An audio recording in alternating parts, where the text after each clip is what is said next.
오늘 우리에게 주신 하나님의 말씀 함께 보도록 하겠습니다. 주시는 말씀은 시편 51편의 말씀입니다. 시편 51편 1절로부터 19절까지의 말씀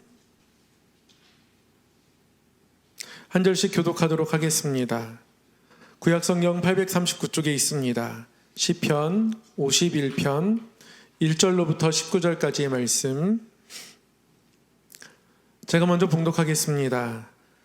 하나님이여 주의 인자를 따라 내게 은혜를 베푸시며 주의 많은 긍휼을 따라 내 죄악을 지워주소서.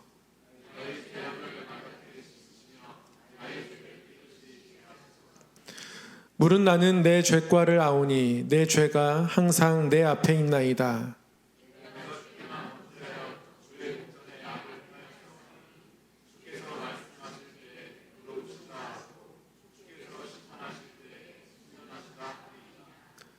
내가 죄악 중에서 출생하였으며 어머니가 죄 중에서 나를 잉태하였나이다.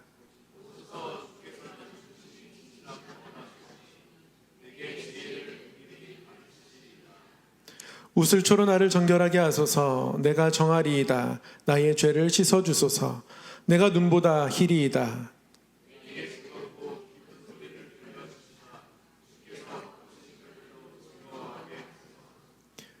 주의 얼굴을 내 죄에서 돌이키시고 내 모든 죄악을 지워주소서.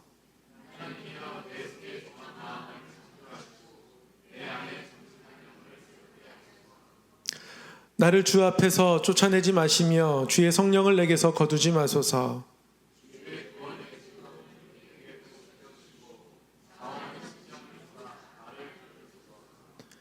그리하면 내가 범죄자에게 주의 도를 가르치리니 죄인들이 주께 돌아오리이다.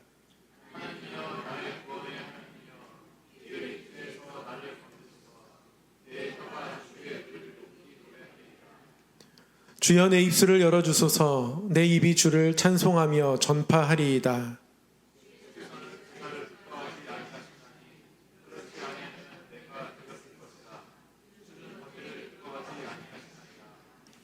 하나님께서 구하시는 제사는 상한 심령이라. 하나님이여 상하고 통회하는 마음을 주께서 멸시하지 아니하시리이다.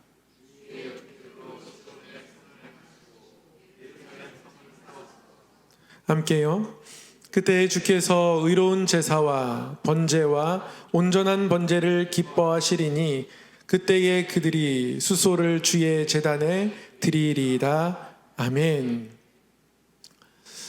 오늘도 기도의 자리에 나오신 우리 성도님들 환영하고 축복합니다. 하나님 앞에 기도하는 이 시간이 하나님께 가까이 나아가는 시간 되고 하나님이 우리를 세밀하게 바라보시는 것을 경험하는 시간 되기를 주님의 이름으로 간절히 소망합니다. 오늘의 시편 51편 말씀, 이 말씀을 내 영을 새롭게 라는 제목으로 함께 묵상하고 함께 기도하려고 합니다. 시편 51편의 이 시는 다윗이 지었습니다. 다윗이 범죄한 이후에 회개하는 마음으로 지은 시입니다. 표제에 보면 다윗이 밧세바와 동침한 후 나단이 그에게 왔을 때 이렇게 표제가 달려 있습니다. 다윗이 밧세바와 동침한 그 후에 즉각적으로 회개하지 않았습니다. 나단 선지자가 다윗에게 왔을 때 그리고 그가 다윗의 죄를 지적했을 때 그때 다윗은 죄를 인정하게 되죠. 다윗이 밧세바와 동침하는 죄를 저질렀을 때는 이스라엘이 암몬과 전쟁하던 때였습니다. 전쟁에 왕이 함께 나아가야 하지만 다윗은 그 자리에 있지 않고 궁에 머물러 있었습니다.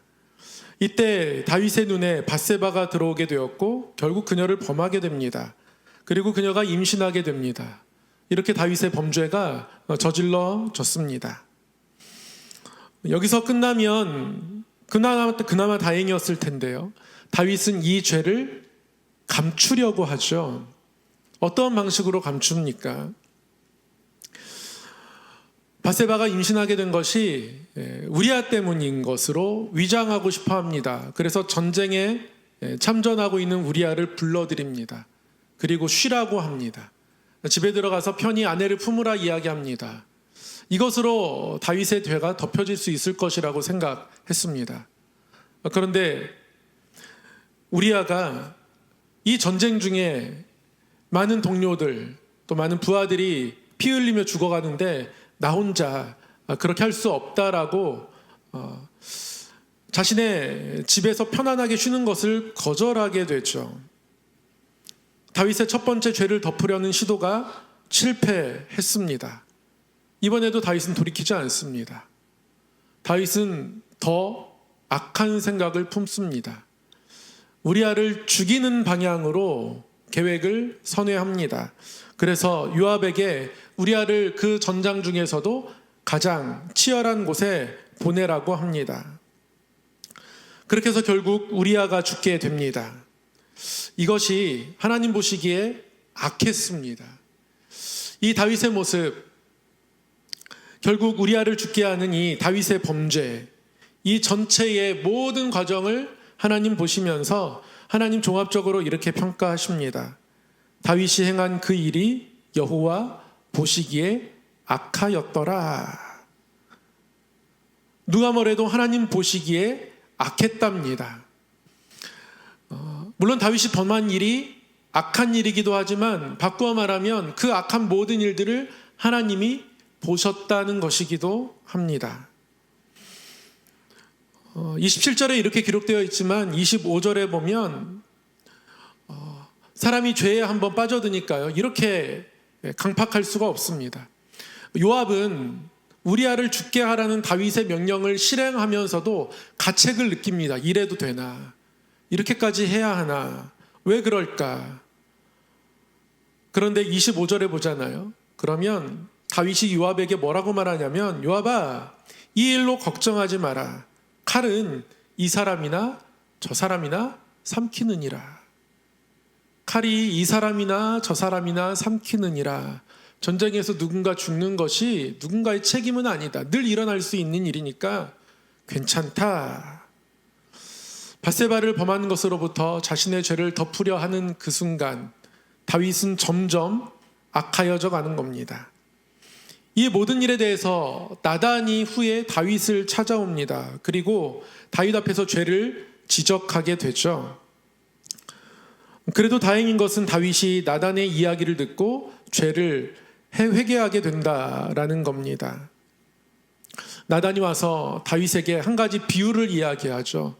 한 성읍에 부자와 가난한 두 사람이 있는데, 부자는 양도 많고 가축도 많고 재산도 많고, 그런데 가난한 사람은 암양 한 마리밖에 키울 수 없는 어려운 형편인데, 근데 이 부자 사람에게 어느 행인이 찾아와서 머물게 된 거예요.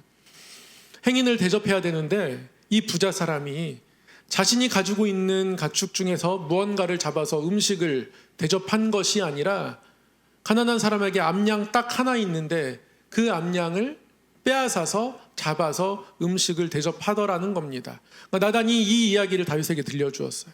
그러니까 다윗이 이 이야기를 듣고 이것은 죽임을 당해 마땅한 일이다, 그렇게 분노합니다. 이 분노하는 다윗에게 나단이 그제서야 직구를 던집니다. 바로 당신이 이 악한 사람입니다. 나단이 이렇게 다윗의 죄를 지적하게 되고 그 앞에서 다윗이 이렇게 대답합니다. 다윗이 나단에게 이르되 내가 여호와께 죄를 범하였노라 하매. 여호와께 죄를 범하였다, 이렇게 고백합니다. 다윗이 죄를 지적받는 순간 한 가지 그 자리에서 중요한 것을 깨달았는데요, 하나님이 보셨다라는 겁니다. 하나님이 보셨다. 우리 성도가 이 땅을 살아가면서 하나님의 시선을 의식할 수 있는 것은 성도됨 특권이라고 할 수 있습니다. 왜냐하면 하나님의 시선 앞에서 살아가는 것을 통해서 어떤 숨길 수 있는 것 아니면 괜찮다라고 여겨지는 것에 대해서 하나님 앞에 민감하게 반응하게 되거든요.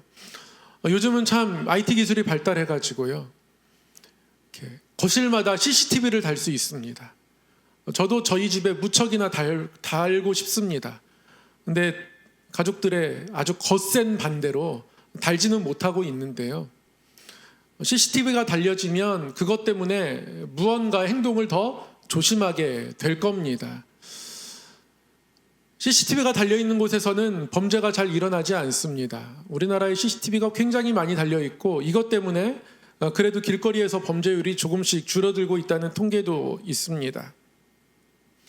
하나님 앞에서 우리가 살아갈 수 있다면 그것은 우리가 더 하나님께서 우리의 삶을 어떻게 바라보시는가, 내 죄가 하나님에게 범죄한 것일 수 있구나 라는 것을 깨닫게 하는 그런 기능적인 역할을 합니다. 다윗이 처음에 밧세바를 범했을 때 다윗은 우리아에게 죄를 범한 것이었습니다. 그래서 우리아를 죽이는 것으로 이 죄를 덮고자 합니다. 하나님이 보셨다는 것에 대해서 그는 감각을 가지고 있지 않습니다. 그런데 나단의 지적 앞에서 다윗이 이런 영적 감각을 다시금 깨닫습니다. 내가 하나님 앞에서 범죄했다.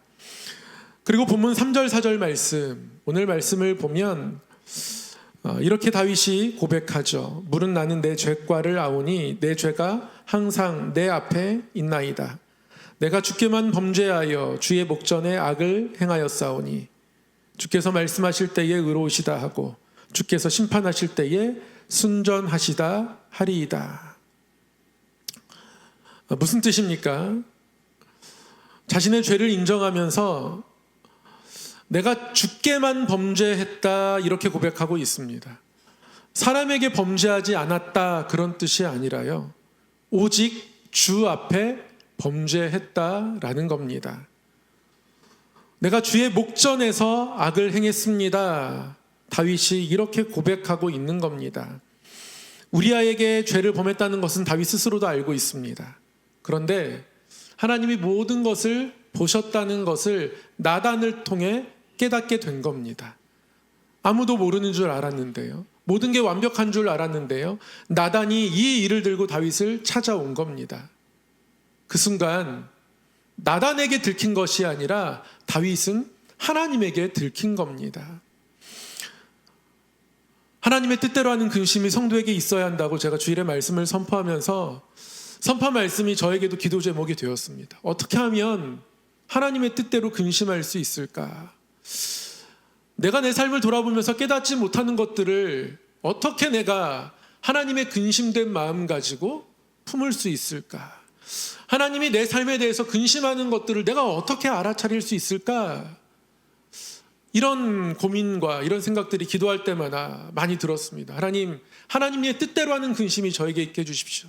기도할 때마다 하나님의 근심을 내가 어떻게 알아차릴 수 있을까?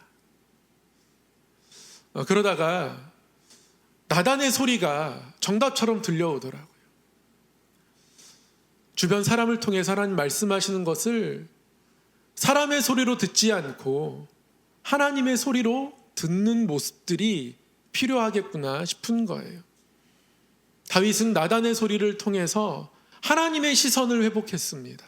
나단의 목소리를 듣고 나단의 이야기를 듣고 하나님의 시선을 회복했습니다. 내가 하나님 눈앞에서 범죄했구나. 하나님 보시는 가운데에 실수했구나. 그래서 고백하는 겁니다. 하나님이 의로우시다 말씀하실 때 내가 의로우신 거고, 하나님이 심판의 자리에서 순전하시다 해야 내가 순전할 수 있는 것이지, 내 스스로 나를 의롭게 순전하게 덮을 수 없는 것이구나. 그리고 더 나아가서 다윗은 자신의 본질적인 본 모습을 하나님 앞에 인정하며 고백합니다. 다윗이 하나님 앞에 자신의 본 모습을 이렇게 고백하죠. 5절 말씀입니다. 내가 죄악 중에서 출생하였으며 어머니가 죄 중에서 나를 잉태하였나이다. 내가 죄 중에 태어났다고, 내 죄가 어쩔 수 없는 것이라고, 원래 그런 인생이라고, 인간은 연약한 것이라고 그렇게 핑계하는 것이 아닙니다. 그동안 나름대로 믿음 가지고 광야의 생활을 하고 그 가운데서도 하나님을 찬양하면서 하나님의 약속만을 바라보면서 사울에 쫓기는 가운데서도 늘 숨어 지내는 도망자의 삶을 살면서도 다윗은 하나님을 끝까지 붙들었습니다. 다윗의 신앙의 위대한 면입니다. 그러나 그 위대함이 교만이 되는 건 한순간입니다. 다윗은 자신의 신앙의 업적을 자신 안에 품으면서 참 괜찮은 사람이라고 스스로를 바라보는 거예요. 그런데 다윗이 이 나단의 말 속에서 죄를 깨닫게 하시는 그 하나님의 목소리 앞에서, 시선 앞에서 자신이 다시 완벽하게 작아지는 순간입니다. 내가 태어날 때부터 죄인으로 태어났지. 이른바 아담의 죄가 여전히 나에게 있음을 다윗이 영적인 어떤 깨달음 가운데 고백하게 되는 거예요. 이 원죄는 개신교 신앙의 아주 중요한 교리이기도 합니다. 영국이 내전을 겪고 있을 때 이 왕의 권한이 너무 세서 왕은 스스로 왕권 신수설을 주장하고 왕의 권한은 신으로 물려받았다. 의회는 왕의 권력을 규제하려고 하고 이것 때문에 전쟁이 일어나고 또 영국 국교와 청교도들 간에 막 전쟁과 다툼이 일어나고 막 혼란한 시대에 뜻있는 기독교 지도자들이 모여서 하나님의 뜻을 우리가 깨닫고 나아가야 이 상황을 극복하지 않겠는가. 그래서 영국 그 내전 중에서 영국 의회가 또 모든 교회가 당시에 존경받고 학식 있는 분별력 있는 신학자들을 다 모았습니다. 그리고 신앙 고백서를 작성했습니다. 내전이 빨리 끝나기를 바라는 마음으로 하나님께 매달리면서 작성된 신앙 고백서가 있습니다. 웨스터민스터 신앙 고백서라는 거죠. 6장 3항에 이런 말이 있습니다. 한번 함께 읽어보도록 하겠습니다. 시작. 그들은 모든 인류의 기원이었기 때문에 이 죄의 책임은 전가되었는데 그들로부터 일방적인 출산에 의해 내려오는 모든 자손들에게 죄로 인한 동일한 죽음, 타락한 본성도 전달되었다. 여기서 말하는 그들은 아담과 하와입니다. 그들이 인류의 기원이었고 그들의 그 죄의 책임이 계속 전가되는데 일반적인 출산에 의해 내려오는 모든 자손들에게 죄로 인한 동일한 죽음, 타락한 본성도 전달되었다. 내전 중에 왜 저들은 저렇게 싸울까? 왜 그렇게 권력을 가지고 왕과 의회가 충돌할까? 왜 하나님을 믿는다고 하면서 종교가 하나 되지 못할까? 왜 국교와 청교도들은 이렇게 싸워야 하나? 많은 성도들 마음 가운데 또는 많은 시민들 가운데에 이러한 고민들과 이런 질문들이 던져졌습니다. 그런데 그런 질문들에 대한 답을 존경받는 목회자들, 신학자들이 모여서 신앙 고백서로 만들면서 인간의 나약함을 함께 본 거예요. 아담과 하와가 범죄했기 때문에 그 죄성이 우리 가운데 있다. 누구를 탓하기보다 내가 저들보다 낫다라고 생각하기보다 인간이 그만큼 연약하다. 인간이 그만큼 죄에 대해서 취약하다라는 것을 인정한 겁니다. 이 6장 3항을 작성하면서 이 3항의 내용을 구성하는데 참조했던 성경 구절이 몇 개가 있는데요. 그 중에 하나가 시편 51편 5절의 말씀입니다. 시편 51편 5절의 말씀, 우리가 죄악 중에 출생했다. 다윗이 내가 죄악 중에 출생했다라는 이 고백을 통해서 인간이 그만큼 죄에 대해서 연약한 존재다 라는 거죠. 이걸 인정해야 오히려 죄를 핑계하는 것이 아니라 하나님 앞에 더 진실하게 갈 수 있습니다. 하나님이 우리를 아십니다. 우리가 죄에 대해서 취약합니다. 죄의 본성이 아담으로부터 지금까지 전해 내려옵니다. 그래서 다윗이요 6절에서 이렇게 고백하죠. 보소서 주께서는 중심이 진실함을 원하시오니 내게 지혜를 은밀히 가르치시리이다. 어떤 지혜를 깨달았습니까? 다윗이 깨달은 지혜가 뭡니까? 이미 5절에 나와 있어요. 자신이 어떤 존재인지, 얼마큼 연약한 존재인지 그것을 깨닫는 겁니다. 그것을 깨닫고 그 마음 가지고 하나님 앞에 나아갈 때 그 중심이 진실할 수 있는 거예요. 내가 태어날 때부터 죄인입니다. 죄 가운데 태어났습니다. 이것을 인정함을 통해서 오히려 죄를 하나님 앞에 숨기지 않고 나아가는 겁니다. 중심이 진실하다는 건 그겁니다. 오늘 이 밤에 하나님 앞에 기도하며 나아갈 텐데요. 하나님 앞에 기도할 때 우리가 하나님 더 가까이 나아갈 수 있는 길이 있다면 중심이 진실한 겁니다. 이 중심이 진실함, 다윗이 고백했던 고백들 가운데서 우리가 구체적으로 붙잡고 나아가길 원합니다.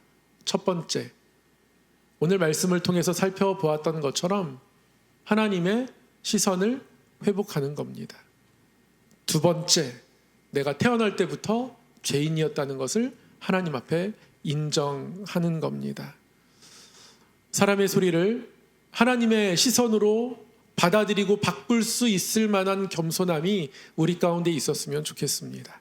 그리고 하나님 앞에 더 진실하게 나아가기 위해서 사람의 소리를 하나님의 시선으로 들은 우리 스스로를 하나님 앞에서 태어날 때부터 죄인입니다 라고 고백하며 나아가면 오히려 하나님 그 안에서 우리에게 영적인 회복을 주실 겁니다.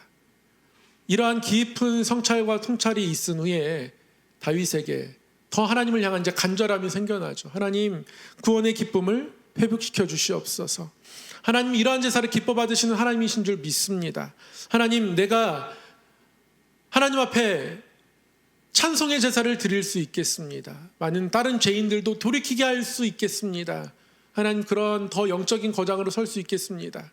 그러한 고백들이 뒤에 이어지기 위해서는, 우리가 그러한 영적인 성장이 있기 위해서는 오늘 말씀 가운데에 나타난 이 두 가지를 가지고 주 앞에 나아가기를 원합니다. 하나님, 하나님의 눈앞에서 살아가게 하여 주옵소서. 사람의 소리에서도 하나님의 시선을 들을 수 있는 겸손함을 주시옵소서. 하나님, 중심의 진실함을 원하시오니 하나님, 내 마음이 하나님 앞에 진실할 수 있도록 내가 나를 더 잘 깨닫게 하사 태어날 때부터 내가 죄 중에 태어났다는 것을 알게 하여 주시옵소서. 이 두 가지를 인정하고 나아가면 하나님께서 우리에게 더 큰 은혜로 오늘 이 밤에 부어주실 줄 믿습니다.